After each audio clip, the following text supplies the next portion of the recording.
Really is only one place to start, and that is the news that MPs have sensationally voted to approve the government's cut to the winter fuel allowance. 348 MPs voted in favour of the government and 228 voted against. The motion that has been voted on was put forward by the Conservatives, and it was to cancel the government's move to cut the £300 payment to 10 million British pensioners. And we can cross live now to GB News' political editor, Chris Hope, who's in the historic Westminster Hall, where, Chris, political history has just been made, and not necessarily for the good. An astonishing vote, and there's only one takeaway from this, and that is out of 348 people, MPs who today voted to get rid of this, every single one of them, Chris Hope, was from the Labour Party. That's right, Martin. Yeah, welcome back to Westminster Hall, this historic 1,000-year-old hall with its hammer beam roof. Seen plenty of political bloodshed over the time, and certainly a very, very difficult day for the Labour Party. They, of course, blamed the last inheritance they got from the Tory government. They got a £22 billion black hole. They say that needs filling. £1.3 billion is saved by axing the £300 or £200 or £300 winter fuel payment to 10 million pensioners from November. It now will become law next week on September the 16th, and choices are being made here. There's 53 Labour MPs have not supported that. They know the political risk of doing so. One single Labour MP, John Trickett, he's voted against his government, a former aide to Gordon Brown when he was Prime Minister back in the noughties. Of course, he was a key aide, a key advisor to Jeremy Corbyn when he was Labour leader. He's voted against, and we can expect some swift action on him. He should be removed as a Labour whip, I would expect, before it gets dark here in Westminster. They know, I think, these Labour MPs, that the opposition, the Tory MPs, Lib Dems, they are right to the first line on the attack leaflets they'll put out that the election in 4 years' time will be this: your candidate, your MP, voted to make your family member, your grandfather, a war veteran, colder by removing this the £300 payment. It was something which was not in the Labour manifesto this year. It was in previous manifestos. The Tories smell a rat. They think it was always going to be allowed to happen. They expected it. That is firmly denied by aides to Rachel Reeves. I was there in the corridor last night as MPs, Labour MPs, heard from Rachel Reeves, and she said, the Chancellor, we've got to make these cuts. I've listened to you. I know why you're saying that it's a difficult choice, but we have to do it in order to show we are tough on cutting, on making tough choices and dealing with spending. There'll be more to come also in the October 30th budget. OK, Chris, well, please stick with us. I'll come back to you momentarily, but I'd now like to speak to the Deputy Political Editor of the Financial Times, Jim Pickard. Jim, welcome to the show. An historic vote, an astonishing vote. 348 of those who voted to axe the winter fuel allowance, every single one of them is from the Labour Party, Jim Pickard. And my point to you is quite simple. The collateral damage, the reputational damage of the Labour Party axing winter fuel allowance for 10 million pensioners, voting to make them colder and poorer this winter. Was it worth it for a £1.4 billion saving? So Chris was speaking a second ago about choices, and being in government is about making really difficult choices. Do you spend taxpayers' money on defence? Do you spend it on the NHS? Do you spend it on roads? Do you spend it on welfare? Or do you hand it to people in tax cuts? And when Labour was in opposition for the last 14 years, they could criticise everything from the sidelines because that's what opposition parties are able to do. Now they find themselves in government. They find themselves with a huge majority, which gives them no excuses in terms of, they can do basically whatever they want to do. And the problem that Rachel Reeves, the Chancellor, has is that by choosing this particular demographic to be removing perks from, while giving a large pay rise to a lot of public sector workers represented by the unions here, the TUC in Brighton, that is a choice, and you can like it or you can hate it. But they can no longer hide in opposition. They have to actually make these decisions. I think two tricky things about this particular announcement. One of which is that I think people understand that it is a bit weird that Mick Jagger or other millionaire pensioners get the £300 a year payout every winter.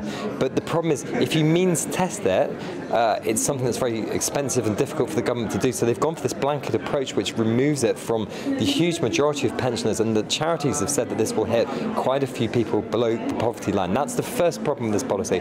I think the second one as well is that it was announced in July, kind of separately from the budget, which is happening at the end of October. So there's been a big delay in between the two. So there are a lot of union leaders here saying, the government shouldn't be doing this, they should be taxing the rich. Now, I happen to think, and all the clues are there from what ministers say, that this government will be taxing the rich more, the well-off, when it comes to the budget on October the 30th. So why didn't they do those decisions, those announcements at the same time? Then it might have made a little bit more coherence and sense to certain people. Of course, we have the starting situation is that this Labour government has inherited some pretty dire public finances. You can blame the war in Ukraine, you can blame the COVID pandemic, you can blame whatever you want. The public finances are in a pretty bad way, and the decisions, therefore, this government has to take are very difficult. Jim, they've made a decision. The people at that conference where you are today, they were criticising Sir Keir Starmer for picking the pockets, as Unite said, of pensioners, while at the same time their members have been on the receiving end of £10 billion from Sir Keir Starmer to pay the teachers, to pay public sector workers in the NHS. So there was a clear political choice to pay union members and to take from pensioners. Jim Pickard, surely now there'll be 348 constituencies around the United Kingdom where they're going to be printing leaflets as we speak, saying, going through the letterboxes of everybody in those constituencies, saying your Labour MP just voted to make pensioners in your constituency colder and poorer this winter. I'm old enough to remember the legacy of Maggie Thatcher Milk Snatcher. That mean-spirited nature lasted for many, many, many years, way outstripping any cost saving on milk to children at school. Could that not be the fallout from this? Was it worth it? That's my question. 1.4 million quid is a rounding error in the grand scheme of things, and peanuts compared to what they gave to their union chums. Of course, it's hugely controversial. There's no doubting that whatsoever. The only one thing I would say is that you're making this pay rise to public sector workers sound like it's a kind of union barons getting showered with gold coins. Mick Lynch, you make it sound like he's being sort of force-fed gold. I mean, at the end of the day, it's a slightly above inflation pay rise for millions of public sector workers. A lot of them who probably watch GB News, and a lot of whom believe that they've had below inflation pay rises in the recent past, and to some extent they've just been playing catch up. But look, they're in a very difficult situation. They've been warning themselves that they would have more difficult decisions to come. You just got to hope that in the budget in October the 30th, there aren't going to be they need to hope there aren't going to be a whole load more rebellions from all sorts of different areas. So at the moment that they're under pressure over the pensioners, over what you rightly say is only £1.4 billion. If they raise taxes by what we think could be 10 or 20 billion pounds in that budget, then there's going to be a whole wave of criticism from all sorts of different avenues, from FT readers, I suppose, from well-off entrepreneurs, business people who have a lot of assets. But they are still politically solid. They have this huge majority. There is not a chance to vote this government out for another 5 years, and so I think they are going to try and ride through the storm. And within the government, what they would say, if they, privately, is that if they were to capitulate over this, it would make them look like a soft touch, and it would make it even harder for them to do some of the really difficult fiscal decisions that they have coming down the tracks. OK, Jim Pickard, thank you very much. Always a pleasure to speak to you there. Thanks for joining us there from the TUC conference at Brighton. Now, let's get back to GB News' political editor, Chris Hope, in Westminster Hall. Chris, I believe you have a guest for us. Someone known to you, Martin Daubney. Yeah, I'm with Lee Anderson, the Reform UK MP for Ashfield. Lee Anderson, how do you vote in the winter fuel payment debate? Well, obviously, I voted to keep the winter fuel payment. This is a massive issue in my constituency, Chopper. 19,000 pensioners in Ashfield. This will affect 88% of those, about 17,000 old age pensioners will lose their winter fuel payment as of today, thanks to this Labour government. Why have they done it? I mean, there's big political risk here, and how damaging it will be electorally. Well, it will be damaging. I mean, they keep talking about these black holes they keep discovering, Chopper, left, right and centre. £22 billion. Which they've created themselves with these massive pay rises, public sector pay rises and foreign climate aid and all this other nonsense. They want to spaff our money away on. But electorally, I think next year we've got the county elections in Nottinghamshire. And I'm telling you now, this will be on every single leaflet. I will name and shame every single Labour MP in Nottinghamshire that's voted this pernicious, cruel Act of Parliament. 300 quid, though, for some well-off pensioners is not much. They can easily live without it. Is it being overblown by scaremongers? No, it's not scaremongering at all. Lots of pensioners in my neck of the woods, Chop, as you know, it's not a rich area. They depend on this payment. Yes, we know there's some people that, that could do without it. But nevertheless, we've got people managing on 12, 13, 14 grand a year. This 300 quid they get is a godsend. It helps them pay the fuel bills through the winter. I've had pensioners actually crying on the phone to me. It's absolutely disgusting what this so-called socialist government's done. How will they keep warm this winter? What are they saying to you, the people you meet? Will they not turn the heating on, put a jumper on?